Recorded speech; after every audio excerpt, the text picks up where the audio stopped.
Dès ce vendredi 6 janvier 2023, les meilleurs maestros de N'oubliez pas les paroles viennent s'affronter dans cette deuxième édition de la Ligue des Maestros. Qui sont les champions du jeu de Nagui qui seront présents durant 2 jours pour tenter de succéder à Renaud.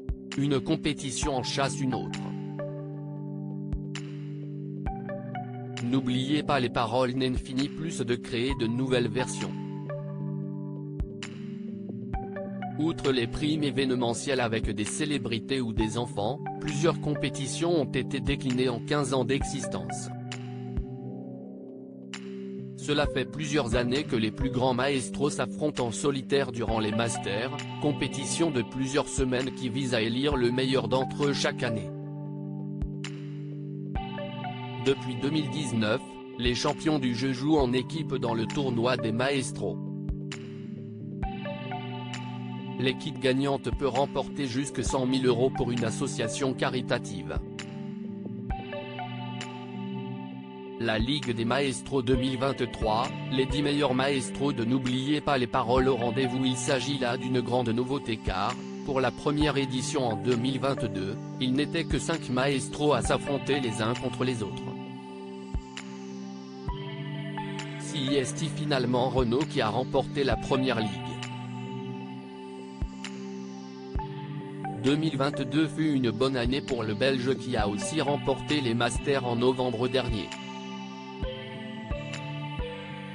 Cette année, ce sont donc 10 maestros qui ont été invités par Nagui pour tenter de gagner le plus d'argent possible pour une association.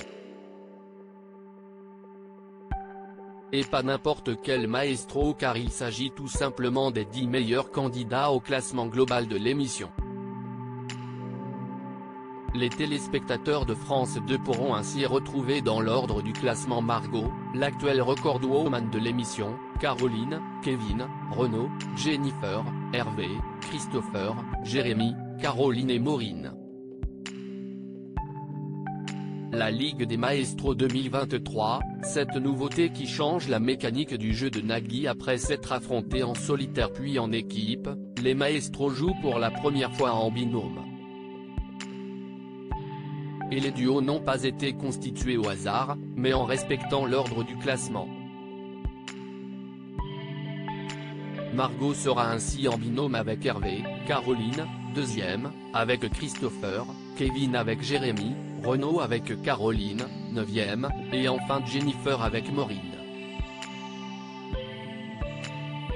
La mécanique reste inchangée par rapport à l'année dernière. Les 5 binômes se rencontrent tous et celui avec le plus de victoires remporte la compétition et succède ainsi à Renaud.